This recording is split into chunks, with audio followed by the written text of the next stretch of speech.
மத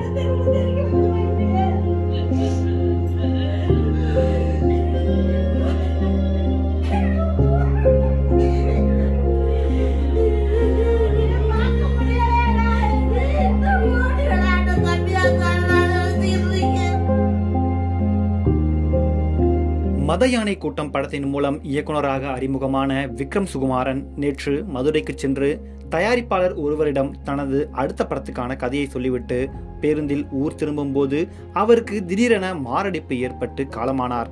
சாகக்கூடிய வயதாயுது, சீக்கிரம் சென்று விட்டீர்களே என நடிகர் சாந்தனு தனது எக்ஸ்தல பக்கத்தில் விக்ரம் சுகுமாரன் மறைவுக்கு இரங்கல் தெரிவித்துள்ளார். கமல்ஹாசனை போலவே பரமக்குடிக்காரரான விக்ரம் சுகுமாரன் சினிமாவில் எப்படியாவது சாதிக்க வேண்டும் என்கிற வெறியில் சென்னைக்கு வந்தார். இயக்குனர் பாலு மகேந்திரா பட்டறையில் வெற்றிமாறனைப் போலவே இவரும் தன்னை உதவியாளராக இணைத்துக் கொண்டார். பாலு மகேந்திராவுக்கு பின்னர் வெற்றிமாறனுடன் பயணித்து வந்த விக்ரம் சுகுமாரன் பொல்லாதவன் படத்திலேயே சிறு வேடத்தில் நடித்திருப்பார். அதன் பின்னர் சசிகுமார் நடிப்பில் வெளியான கொடிவீரன் படத்திலும் நடித்திருந்தார். வெற்றிமாறன் இயக்கத்தில் வெளியாகி தேசிய விருது பெற்ற ஆடுகளம் படத்திற்காக வசனகர்த்தாவாக இருந்தவர் விக்ரம் சுகுமாரன். சினிமாவில் சாதிக்க வேண்டும் என்கிற நோக்கில் பல வருடங்களாக அதற்காக மட்டுமே தன்னை ஈடுபடுத்திக் கொண்டு ஓடிக்கொண்டிருந்தார்.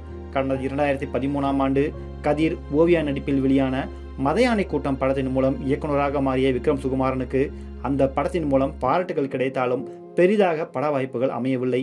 2023ஆம் ஆண்டு சாந்தனு, கயல் ஆனந்தி பிரபு நடிப்பில் வெளியான ராவணக்கோட்டம் படத்திற்காக சுமார் 10 ஆண்டுகள் சினிமாவில் பல போராட்டங்களை சந்தித்தவர் விக்ரம் சுகுமாரன். அதன் பின்னர் அடுத்ததாக தேரும் போரும் படத்தை இயக்கும் முயற்சியில் ஈடுபட்ட வந்த அவர் திடீரென நேற்று நள்ளிரவு மாரடைப்பு காரணமாக உயிரிழந்தது திரையுலகினரை அதிர்ச்சியில் ஆழ்த்தியுள்ளது.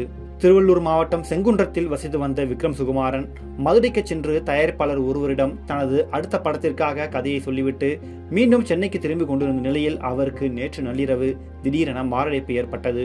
உடனடியாக அருகே இருந்த மருத்துவமனைக்கு அழைத்துச் செல்லப்பட்டார். ஆனால் அங்கே சிகிச்சை பலனின்றி அவர் உயிரிழந்து விட்டார். அவருடைய இறுதிச் சடங்கு செங்குன்றத்தில் உள்ள அவரது வீட்டில் இன்று நடைபெறுகிறது.